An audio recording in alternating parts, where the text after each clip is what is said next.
I'm Patsy Egan. I'm the past president of LESLLA, and I'm joined by all sorts of fabulous people today who will walk you through some content on this webinar. And then, of course, we will hopefully have a chance to chat at the end as well. For the moment, we do ask that you keep your microphone and video off just to hold bandwidth as safe as possible for our presenters.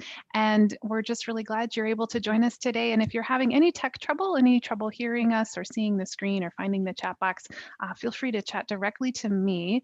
If you hover, usually at the bottom of your screen, you'll see a chat bubble and you can open that up. You might want to just keep that open throughout the webinar, and that way you'll see questions and comments and links that are coming through as well. And I'll keep an eye on that in case anyone's having any trouble. And I'm going to turn things over to our first Vice President, Andrea Eckelberger. Go ahead, Andrea. Thank you. Yeah, wonderful to have everybody here. We're really excited to be offering these coffee breaks. So fika is a Swedish word, and it's a moment to slow down and appreciate the good things in life, or coffee with friends. And it seemed like if ever there has been like a past 12 months to slow down and appreciate the good things in life and have coffee with friends, this is the time that we want to be doing it. So thank you so much for joining us here today. We'd love to know where people are joining us from. So if you wouldn't mind opening up the chat and go ahead and maybe put the country if you're and then the city or state where you're joining us from today.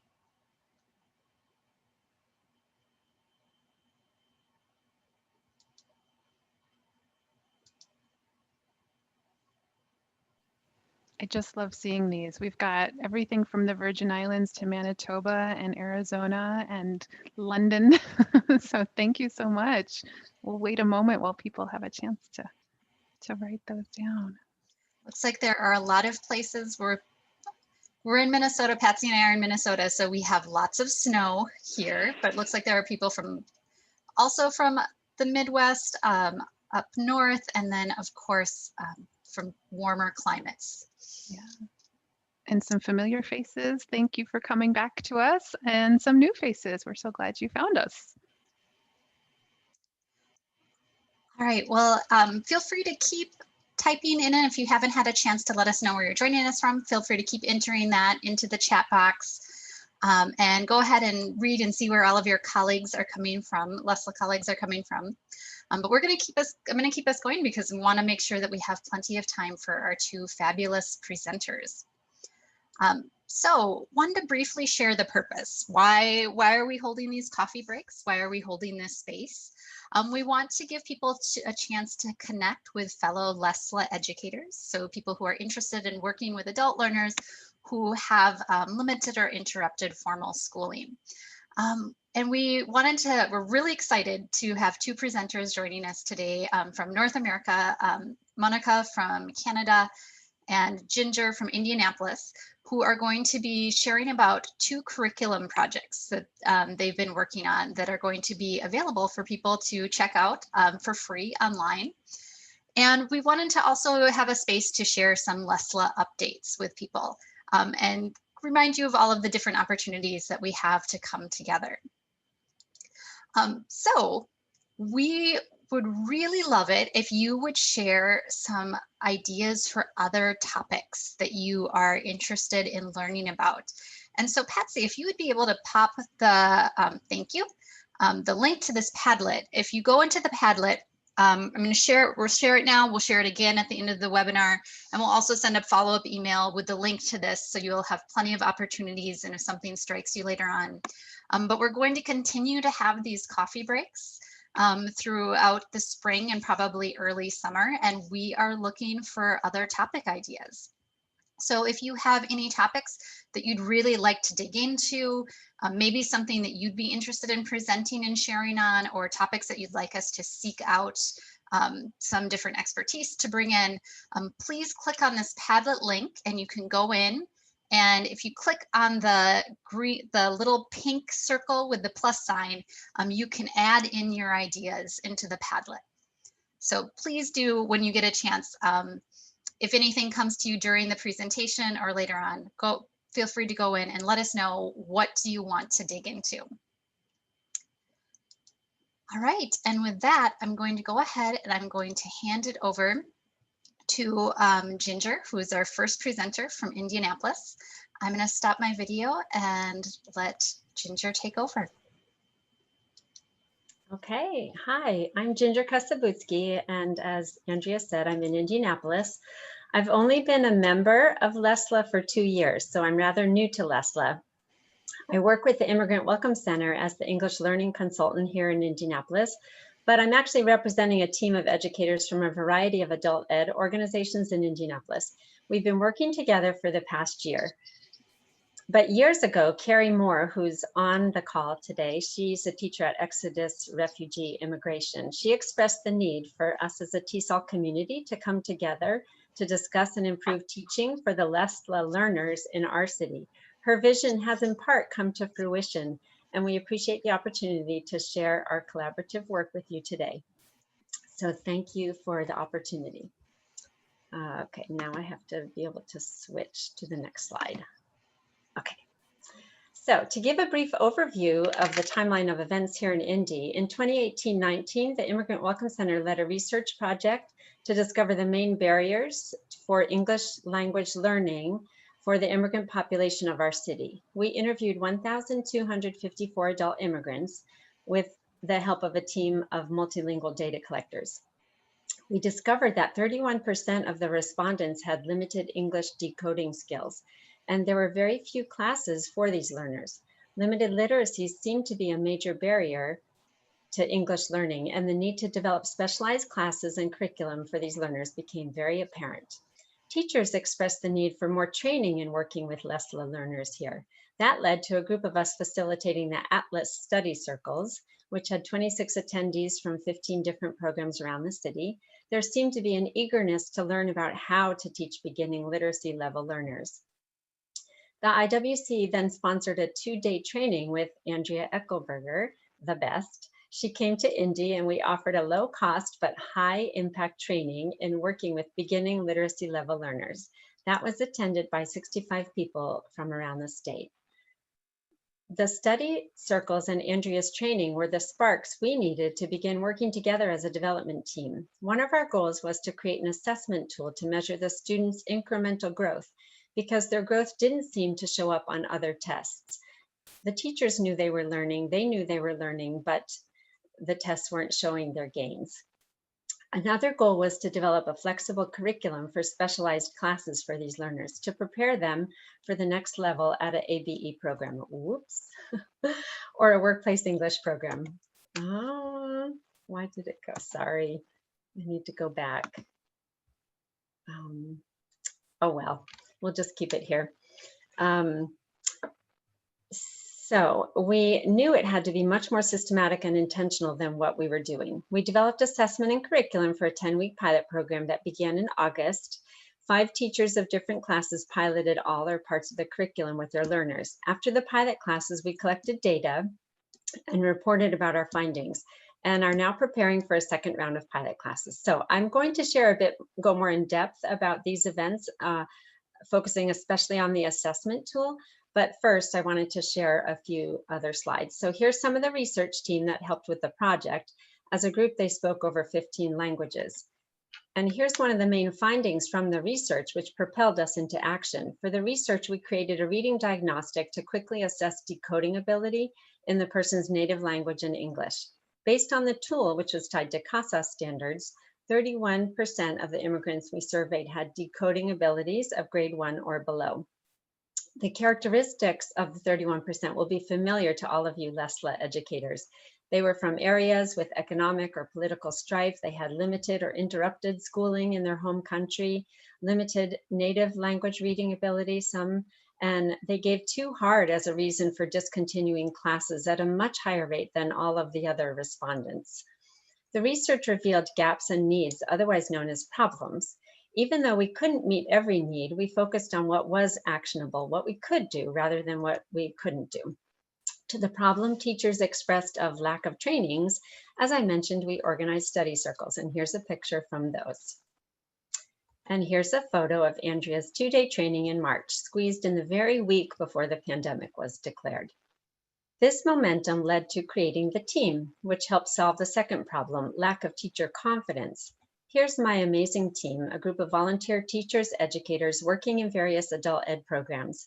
By creating a teacher's cohort with regular meetings and classroom observations, we are able to discuss questions and challenges and give feedback and encouragement. So this has really built our confidence. The third problem, lack of classes for these beginning learners, seemed to be largely due to funding streams, assessment methods, and lack of teacher training. Programs weren't incentivized to serve the LESLLA learners. The largest providers in our city are DWD-funded adult basic ed programs, which serve a lot of students really well, but they use the TABE test, which proved a challenge for LESLLA learners. So lack of level-appropriate assessments was another gap exposed. As we began designing the program, we relied heavily on Bow Valley's ESL literacy curriculum framework. It encouraged us to begin at the exit point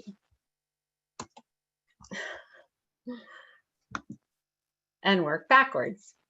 Our aim was and is to develop curriculum in classes to prepare learners to enter the level 1 programs and thrive, and to create an assessment tool that showed their incremental gains along the literacy pathway. So now I'd like to share a little bit more about those two elements, the assessment tool and the curriculum. The assessment tool consists of 3 parts. The reading diagnostics that I mentioned we created for the research project. We use these as part of intake to have a clearer view of the learner's starting points. The assessment tool itself, which is tied to outside standards, learning outcomes, and program goals. And the student tracking tool, which allows for tracking individual student gains. The reading diagnostics are available on the website, but here's just a couple samples, Burmese and Arabic. The website has many more languages available and a video for how to actually use them. The assessment tool is available on the website, but here is the overview. The stones represent the foundation levels. Because of the wide range of skills within literacy classes, we divided the foundations into 4 levels, A, B, C, and D. If you click on A, it would lead you to this, which shows the various elements of the assessment. If you click on a specific number, take for example oral 2, it leads you to the learning outcome, the outside standard, the task, and the related assessment. So if I click on related assessment, it leads to the task to conduct with the learner to assess progress. In deciding which standards to link to, we looked through many ELP, CCR, Canadian language benchmarks, and even TABE test requirements. Per Bow Valley's recommendation, less is more when it comes to learning outcomes because teachers can easily become overwhelmed by too many learning outcomes. Because we were seeking alternative funding, we had freedom to draw from a variety of sources and customize the learning outcomes, choosing those skills we thought the learners needed to thrive and succeed in our context. So for the sake of time, I'm going to quickly show you a few samples here, but feel free to browse the website if you're interested. So here is a numeracy foundation A. The learning outcome is from Canadian language benchmarks, the task, and then the related assessment looks like this. Here is a pre-literacy foundation B task with the learning outcome, the outside standard, the task, and the related assessment. And here's a reading foundation C, task 2, the learning outcome, the outside standard, the task, and the related assessment. And these are all, we formatted them for a virtual environment because we created all of this during the past year. So here's a writing foundation, task D, level D, task 2, and a vocabulary foundation D. Again, the learning outcome, the outside standard, the task, and the related assessment divided into themes. And then you choose the theme and then the assessment. So finally, the student tracking tool looks like this. With the assessment tasks are embedded in the sheet, and there's a badging system for showing progress. So you would put your learner's name, and then you would be able to track their progress. And again, this is available on the website, and there are instructional videos for using the tracking tool. So Andrea, can we go back?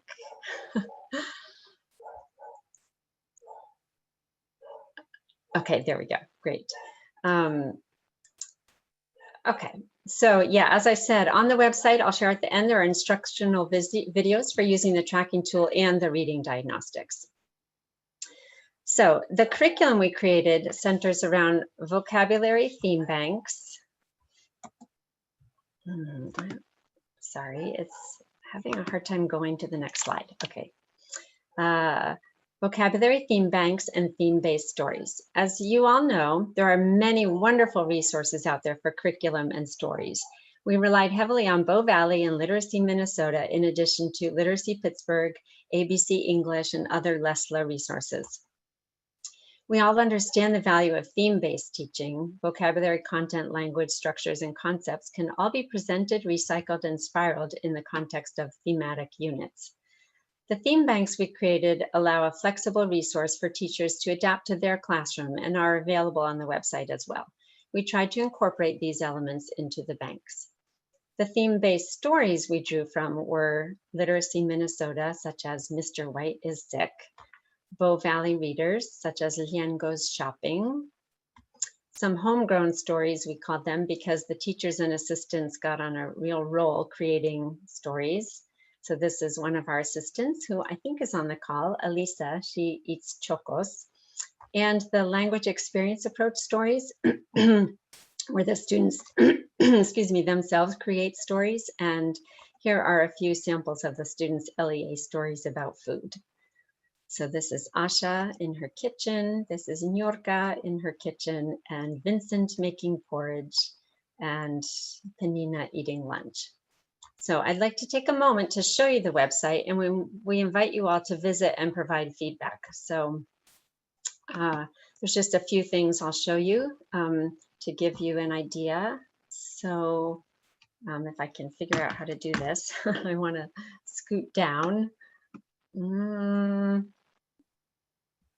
Okay, I'm not. Okay, I'm not quite sure how to do it, Ginger. Oh, thank you, thank you. I'll just take over. Okay, if you scroll down, you can see the different elements on the website, and I just wanted to show you the visual overview, how it works. So, Andrea, if you click on that, and then if you click on, let's click on Stepping Stone C, and that will take you to that list of learning outcomes and tasks. And let's click on numeracy task 3, and that will take you to the learning outcome, the task. And then if you click on the related assessment, there it is. And so then if you go back to the website, there's just one other thing I want to show you on the website before we finish. So if you go to the area under lesson planning tools, you can see a list view or a table view of the various learning outcomes, tasks. They're all right there. If you just want to see them all in one place, those lists, the table viewer, list viewer there. So yes, we invite you to look at the website. It's still very much a work in progress. And it's created by teachers, and we want it to be teacher friendly. So we welcome any feedback anyone wants to provide. Yeah, so that shows you the list view of all the Foundation A learning outcomes with the tasks linked and all the way down. So, okay, so we can go back to the presentation. So to finish up, the post-pilot data, sorry. Okay. The post-pilot data showed learners improving in native language and English decoding ability, making gains on the assessment tool, and increasing in confidence. So what's next for us here in Indy? Well, we're gearing up for a second round of pilot classes based on community and employment themes, and we plan to more fully conduct usability tests on the assessment and tracking tools. In order to make improvements, we need to have teachers more thoroughly and intentionally pilot its use. In the funding arena, the IWC has applied for a 5-year Lilly Endowment grant, which, if it's awarded, that's a big if, it would provide funding for further curriculum development and pilot classes for LESLLA learners in our city. To finish up, the Pathway to Literacy project here in Indy is an opportunity to meet a clear need of immigrants in our city, to create curriculum based on best teaching practices, and to be part of a growing team of educators who are learning together. So here's my friend Carrie, and she's my team member, and she's on the call. She is the one in our city with the most experience and possibly the biggest heart for LESLLA learners. She was working with them long before any of the rest of us. So we agree with her and with Broad 1999 and with you all, we're sure that they may be beginning readers, but they're not beginning thinkers, and they surely do inspire us all. So thank you for letting me share today. And I think now I can take questions. Yes, I would say the number one question is it free? From people. I've gotten a couple of direct messages and one larger one. So tell us the status. Can people access this easily? It is absolutely free in the spirit of LESLLA. It's free. And they can access everything is housed on the website. And as I said, it is a work in progress. So we are in the process of still piloting the assessment. So it will be refined probably, because if it's not usable, if it's not teacher friendly and user friendly, it's not what we want. So Exactly. yeah, but it's free. And great, thank you. And then if someone from the Indianapolis team wants to go ahead and drop the best link in the chat for people so that they have it handy. We don't want you to explore too much right now because we have another speaker that you're going to want to direct your attention to. Thank you, Liz. We did get another question. What tools were you using to measure native language literacy? So to measure native language literacy, so we tied it to CASA standards, and then we translated it using some of the natural helpers and the people, the data collectors for the research project. We had it translated. So there's one in English, and then the same is translated into all those different languages. Okay. And it's kind of like you go to the optometrist and you have to read what's the lowest line you can read. It's that type of idea. Yeah. So based on reading fluency and decoding ability. Great, thank you. And in case people aren't familiar, I wonder if, Ray, if you're able to, the native language literacy assessment on the website maybe might, she and I are like in tune right now. That's great, thank you. So she already dropped the NL assessment in the chat. That might be of interest to some folks as well. You're getting lots and lots of praise in the chat box. I'm sure you haven't been able to look, but do after you're done speaking, because people are just singing the praises of you and your colleagues throughout the chat box. Just a wonderful contribution to the field. Are there other questions we can clarify before we move along to Monica and our colleagues in Canada? Rola's asking, an individual profiles for assessment based on different competencies? Did you use individual profiles for assessment? Could she explain I'm not sure. that? Yeah, Rola, do you want to unmute and clarify your question for us? Hi, thank you very much, Ginger, for being with us and for sharing the resources. What I mean is, like, based on the different competences that you've got, the numeracy, the pre-literacy, and the tech ones, and I think given the multi-level, multi-skills in the LESLLA classroom, I'm assuming like you will do like a portfolio or a profiles when you're assessing the students at the different levels for progression, formative or summative assessment. Yeah, so we do some of the, on intake, we do some of the assessment tasks to give us a quick overview of like which level to put them in, but we don't do the full battery. We would do that at the end or at the beginning of a new round. And yeah, and then all the data would be on the spreadsheet, and they are individual assessments. So it involves, it's probably going to be very time consuming. That's one of the things that we'll find out as we try to implement it more in the second round of pilot classes, because yeah, we have to individually assess the learners. Yeah, but we're thinking we can do some assessment at the end of each class, just like a brief 5-minute assessment take a learner to a breakout room and assess one task.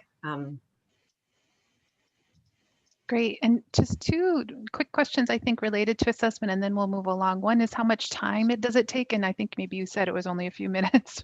And then also, do you need to do that face-to-face given today's teaching context? No, it's all set up to do online. We weren't originally intending that, but this whole idea came about during COVID. So it forced us to simply create it for an online environment. So any assessment we've done with learners has been all virtual. Great, thank you. I so appreciate your time today, Ginger, and to all of those of you who work with Ginger in the Indianapolis area with LESLLA learners. We are very grateful for your contribution and for all of this work that we are going to definitely be looking more at in the coming days and weeks. Thank you. Andrea. Yeah, thank you so much, Ginger. I'm so glad we were able to pull you into doing this, and you can share your and your team's fantastic tool. Just kind of over the moon for this. So thank you for all the work that your team has put into this. Thank you for the opportunity. We really appreciate it. And yeah, I couldn't have done it without my team. That's for sure. All right, so we're going to transition away from Indianapolis, and we're going to go up north. We're going to go to Calgary, Canada, and hear from Monica. Hi, thank you, Andrea. Thanks, everyone. My name is Monica Leong, and I'm joining you from Calgary in Canada. I'm going to talk a little bit about health literacy and some resources that we created when I worked on a team through Calgary Immigrant Women's Association. I'm going to see if I can use the screen here.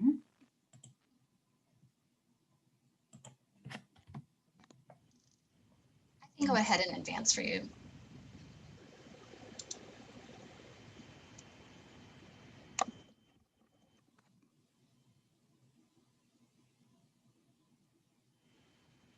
Oh, sorry. I'm seeing that my Zoom is not responding. Well, we can the next slide, the health literacy resources. And we can hear and see you. Oh, great. Okay, sorry, I'm back on. Pardon me, that wasn't so great. Okay, so I wanted to share these 3 pictures with you today just to get us a sense of where I'm going with this talk. I just want to spend a little bit of time on health literacy itself, and then talk a little bit about the pathway that our program took and what it was like to build the health literacy partnership. And then I want to show you some of those free resources that we created in the project. All of the resources and the work that we were doing were designed specifically for LESLLA learners. We worked in a partnership that had LESLLA learners and literacy practitioners and healthcare professionals working together and sharing their expertise together and then creating something in the end. So that's what we're going to take a look at today.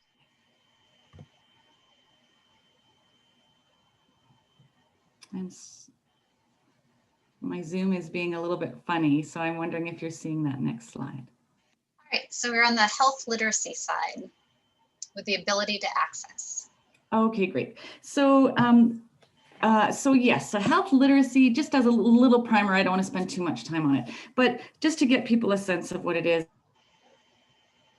it's very much like literacy is itself over the last few years. And basically what health literacy is all about is the ability of people to access and understand and act on information in order to live healthier lives. So it's a wide range of skills. It's not simply reading a prescription label or that kind of thing. It's a wide range of skills. It happens in a variety of contexts, and it's across the lifespan. And maybe, Andrea, if you don't mind, may I just ask you to go to the next screen? There you go. My Zoom seems to not want to do that. Thank you. So some important concepts just to keep in mind with health literacy that have come up is that it's a really social set of skills. So it involves people using support networks, groups of people that help them access services, help them understand information, help them find information. And it's a multilingual set of skills as well. It doesn't just happen in English. It's across the lifespan and things change as people age. And so health literacy changes as well. And it's something that we have to recognize happens across a whole variety of contexts and times. And it's a shared responsibility too. So it's not simply an individual's set of abilities, but it's a shared construct between the people who give information or who provide services and the people who access those services. And having limited health literacy it's an important issue, and it can cause a lot of challenges. There's far-ranging implications to it, and nothing like a global health pandemic to highlight and bring into sharper focus all that the crucial importance of being able to access reliable health information and act on it, and make decisions that affect the health of ourselves and our families and our communities. So it is clear, I guess, through the research that limited health literacy, folks with limited health literacy are less likely to seek health information and healthcare services, and they're less able to manage chronic health conditions and things like that. So there's a lot of importance to health literacy. And what has been found over the years is that in adult ESL literacy programs, there's a great opportunity to work with people to improve health literacy and to learn what people need and how we can help them through classes. And that can go hand in hand with language and literacy learning as well. So let's see, can we go on to the next slide as well? Thanks very much. All right, so that was just a little bit of a backdrop there for health literacy. And yes, could there be a better time for health literacy lessons? I don't think there could be, Patsy, thanks. I want to give a sense of what the project that I worked in was, what the timeline was, to give people a sense of this partnership. And I'd like to give a great big shout out right now to Marisol Santos, who's on the call with us. I was first introduced to health literacy through some sessions that Marisol offered at different conferences along the way. And she was so passionate about getting LESLLA learners and LESLLA practitioners involved at the table and in with health literacy environments. So shout out to her, because way back in 2017 was when, and 2015 actually as well, was when the initial idea started coming to me about, reaching out and trying to build a partnership. So bringing together LESLLA learners, literacy practitioners, and healthcare people together to share expertise. And so with some support and inspiration from Marisol, it was early January 2017 when the initial idea kind of started to get hatched, and I started reaching out. And at the time, this is sort of just a side note, I didn't have a position anywhere. So these kinds of projects and journeys, there's always a bit of a catalyst, right? There's lots of people involved. It's not a one-man show, but there's somebody has to be that catalyst to get going. And so with Marisol's inspiration, I was able to reach out to an organization here in my city, because I was, just as a side note as well, I was working at the time with refugee resettlement and private sponsorship of refugees, actually. And I went to a session that was offered by a health clinic for refugee claimants and for newly landed refugees. And as these things do, there's sort of just that moment, there's that, instant, spontaneous combustion where I realized this is it. This is where it comes together. So reaching out to that clinic, that was Mosaic Refugee Health Clinic, and saying, hey, are you interested? Would this be something you might be involved or might be interested in doing? And right away, Mosaic Refugee Health Clinic here in Calgary was excited about it. And they said, oh, we can see so many possibilities. And I think that's what it's like with partnerships. People know that it's hard to get out of their professional silos and join with those other people, and it takes a little spark to get it going, and then it really started moving. So that's what happened with this project too. So then we reached out to Calgary Immigrant Women's Association here in Calgary, and they do great work with LESLLA learners, many women from all sorts of backgrounds, and beginning literacy level learners. So we brought those two together, and over a whole year, we spent working to bring those partners together to create a project proposal and to try and put something together as a partnership. And it over the time that it took, it was about a year and a half of prep work before we actually got a funded project together. So for folks who are considering, and I very strongly recommend that you consider, starting some sort of partnership or project that would work in your context, just be advised that there may be some lead time before project funding comes through, where you need to be able to have someone to be that catalyst to get things going. So we spent that year and a half getting things organized and working, and then we were able to get a project funded with focus groups and surveys. We had healthcare practitioners visit classes visit different healthcare environments, and we developed some tools and training and piloted those tools based on what we heard from our 3 participant groups, and that was LESLLA learners and healthcare practitioners and literacy professionals. So if you wouldn't mind going to the next slide, sorry. Thanks, Andrea. So big special thanks to our partners, Calgary Immigrant Women's Association, and especially our LESLLA learners, who were a great, wonderful resource for us and were very generous in sharing their experiences and their expertise in their own experience. Also to Mosaic Refugee Health Clinic and the Primary Care Network and the professionals there who were just wonderful. They're experts at what they do, and they were so excited to bring together these 2 different professional groups along with our LESLLA learners. The funder for this program was a federal funder, Immigration, Refugees and Citizenship Canada. And just if you're thinking about health, you might be like, well, the Canadian health system is quite different than ours or whatever. Just so you know, because we were federally funded, we wanted to make sure that our resources worked in the different systems that Canada has, because our health systems are provincially based. And so we tried to we made a very strong focus on trying to make sure that those resources fit with different, and were general enough that they could fit in a slightly different health service environment. So hopefully that still ends up working for different health service systems. Also a big shout out to Teresa Wall, who's on the call here. And she was a wonderful inspiration and really instrumental in the beginning of the stages of this project, getting it going, and then was very kind to be on our advisory committee as well. So her LESLLA expertise was invaluable for this project. All right, thanks. We can go to the next one. All right, so I'd like to show you some free resources, and I'm going to hope that this works. Okay, so in our project, we created a website. Here's the website link there, and this will all be available afterwards as well. And we made a ton of stuff, and I don't want to show it all to you because it'll take too much time, but I want to give you a little snippet about what it is, and then I want to show you some of the videos.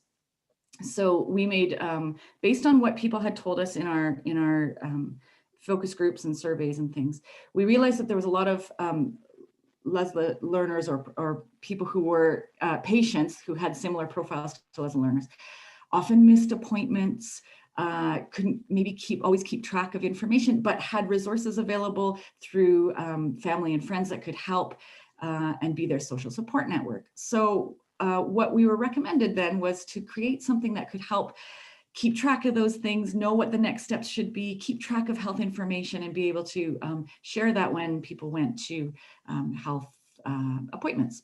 And so we came up with the health passport, and our healthcare professional colleagues looked it over and gave us lots of feedback and suggestions, and they were involved all along the way as to how these resources looked. So we have a little passport booklet that's free, downloadable. You can print it out. It's designed specifically for LESLLA learners. So it's, instead of saying, some of the larger words, we've been able to use different words that could say the same thing, like eye doctor rather than optometrist, those kinds of things. Keeps track of their information, helps know what the next steps should be.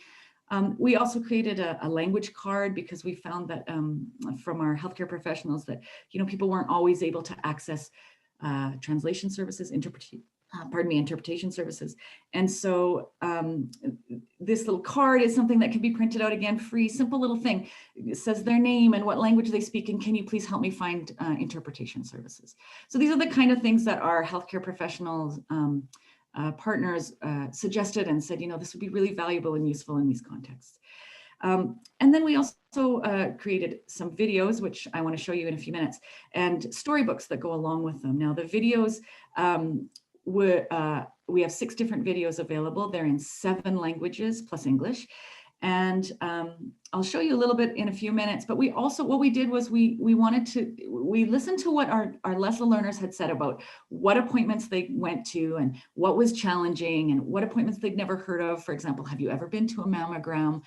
We were working with lots of women who are sort of the ripe age for getting mammograms, and many of them had never heard of them, didn't know what it was, never been to one. And these are the kind of things that we wanted to make more accessible. We wanted the videos to allow people a look into an appointment, what's it like when you go to an appointment, and also, you know, model some of the behaviors that things like, for example, asking for clarification or asking questions to your doctor, having your support person with you when you go to these things. So those are the kind of things that we've put into the videos. And we took photos from those videos and made storybooks out of them. So those are all available. And then there's a whole suite of resources that go with it in a teacher's guide. Our teacher's guide is about 150, 160 pages. And it goes through each of the videos and provides support materials for literacy practitioners to use to integrate these into classes and to help learners use the tools and practice them and engage with them in classes. Lots of learner activity pages. So if I can, I'm going to try and get onto that website. And Andrea, you might need to give me some assistance because my Zoom seems to be doing funny things. Right, you should have control. Okay, I still have a not responding. I think it's on my end. It's okay. So I'll go ahead and click on the website. Okay, thanks. All right, so we are on the Health Literacy Resources website. Okay, great. So this is the free website from Calgary Immigrant Women's Association. The link will be in our slides. And all of the tools that we made are available here. There's the videos and also what we call the personal tools. So that's the health passport, the language card, and some other things as well. We made a Next Steps notepad. We made some things for healthcare professionals to use. So those are the personal tools. But I'd like to go to the, oh, thank you. Yeah, and there's our teacher's guidebook, free and downloadable. It's got all of the support needed to integrate these kinds of things into the class. And you'll see at the bottom there's a training video. So there are, yeah, thank you, Andrea. That's great. Yeah, right there is great. So there's a little training video to help people know what these videos are about and how to use them in their classes. And you'll see for every video that we have created, we've got the storybook and the worksheets, which is a way for students to write and use the full color pictures. Okay, I'm going to try again if I could here, Andrea. Thanks. And yeah, I don't seem to be able to do it. All right, I'll go ahead and go down. And then what thanks. happens? May I just ask you to, yeah, thanks. May I ask you to just click on that one? And but before you do though, we'll just take a peek here. Here's the 6 different videos that are available, and you'll see that there are 7 languages. What we did when we were making these videos is we made sure that it's all narrative storytelling and it's all voiceover, so you don't hear the people that are acting. You hear my voice in the English versions telling the story of what's happening, which made it really easy for us to then provide the narrative in other languages. And so you'll see there's the 7 other languages available. And so the video is the same for everyone, and you just hear it in the language that you click on. So if you don't mind, may I ask you to click on what happens at the eye doctor, and we'll just watch the first little bit just for you to get a sense of the pacing and the kinds of things that we've put in here. Thanks, Andrea.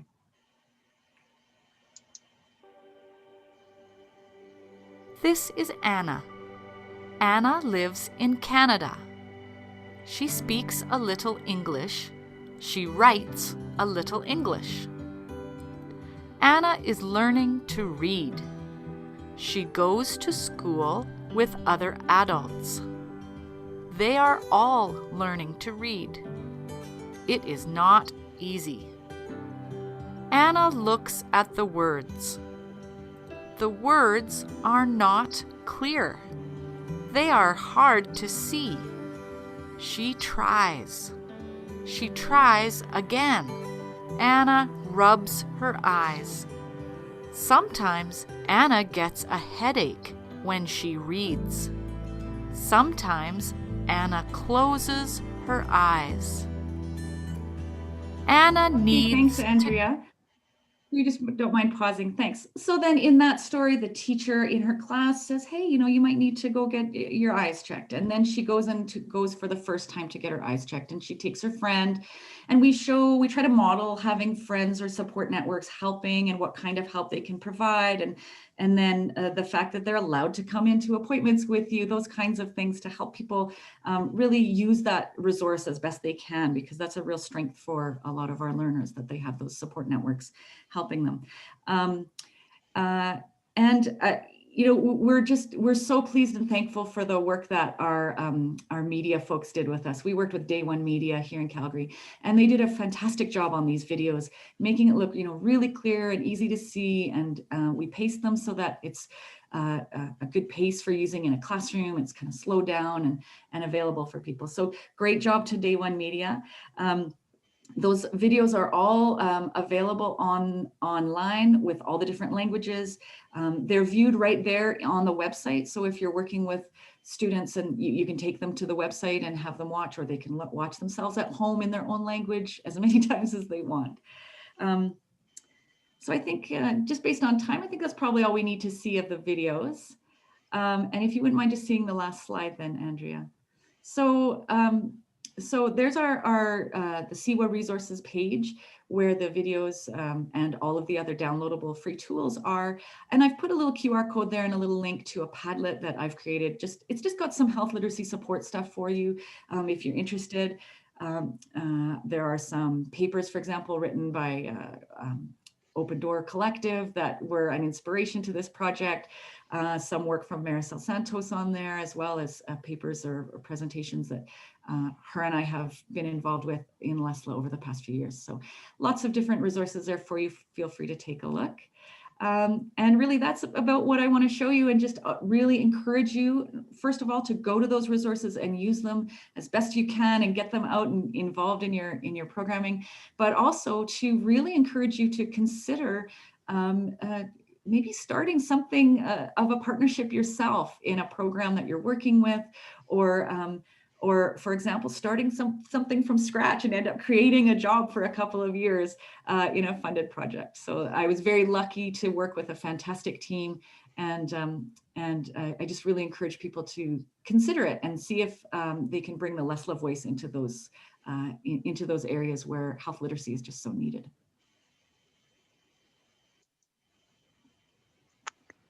Thank you so much, Monica. I am watching the chat box to see if people have any questions for you.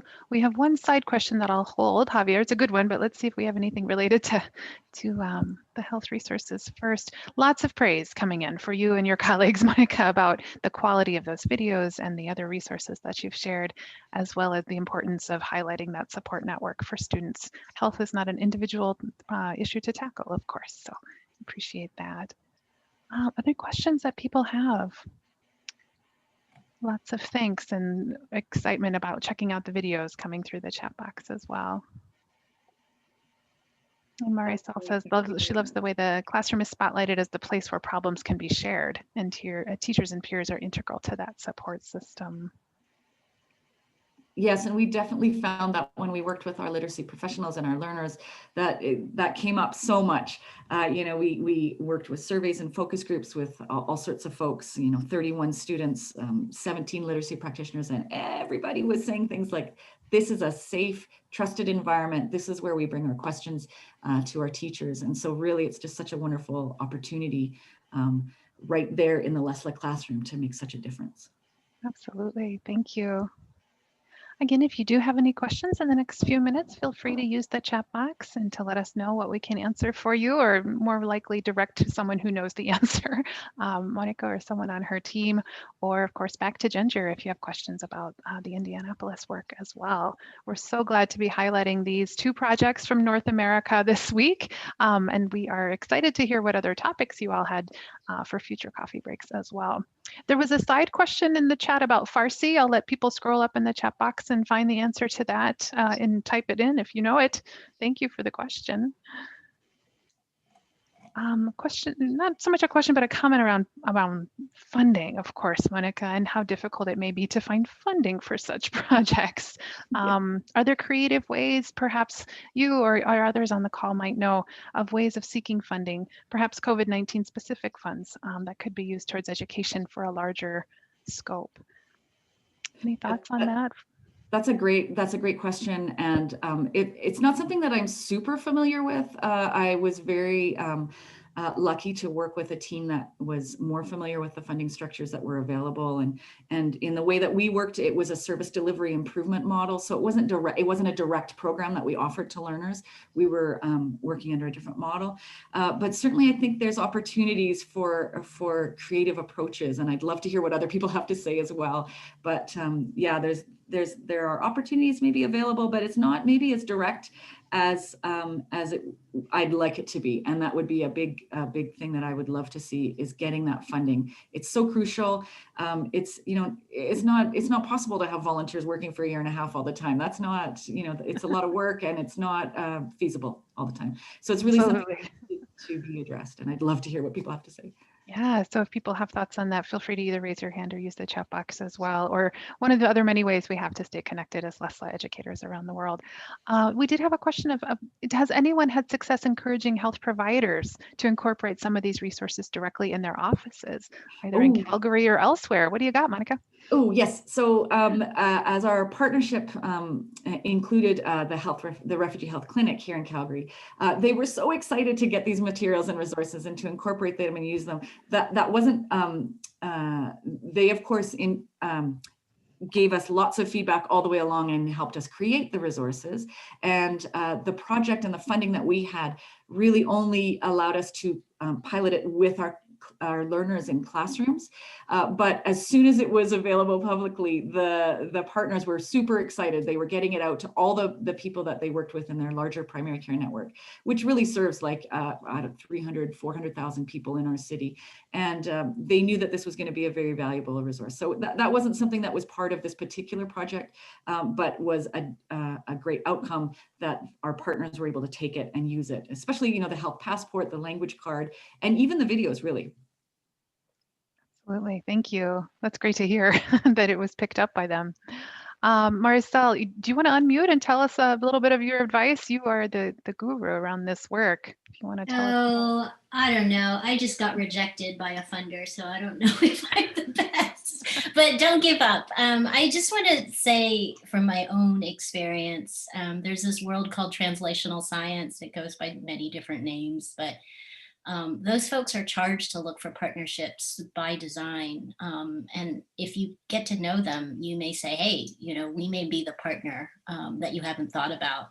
So rather than have to write your own grant, try to hop on to somebody else's grant. A couple of $5,000, $6,000, $7,000 subcontract could get you started, and then you can work on larger funding later on.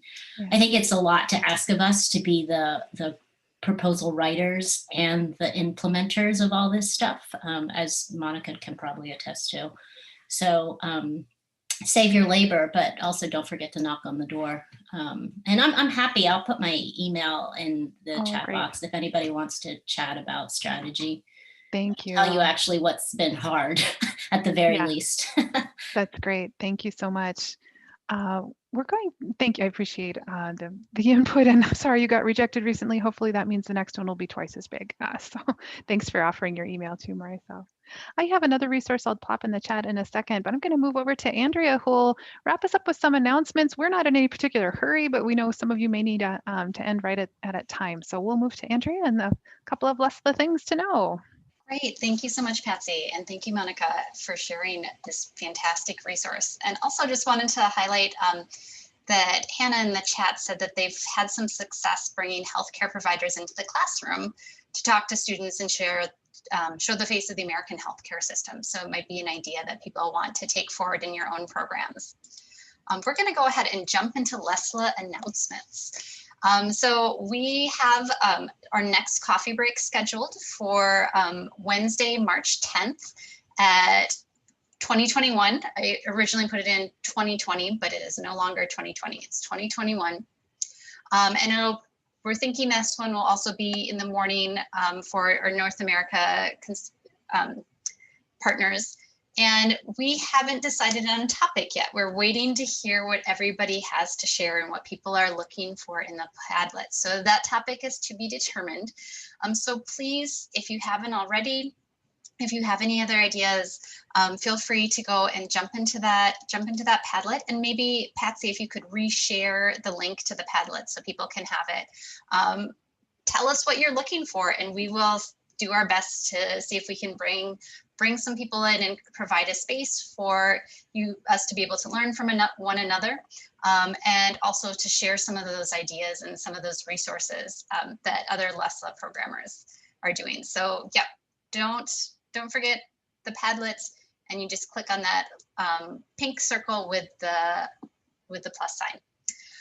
So LESLLA 2021 is supposed to be held in Malmö, Sweden, August 11th to 13th.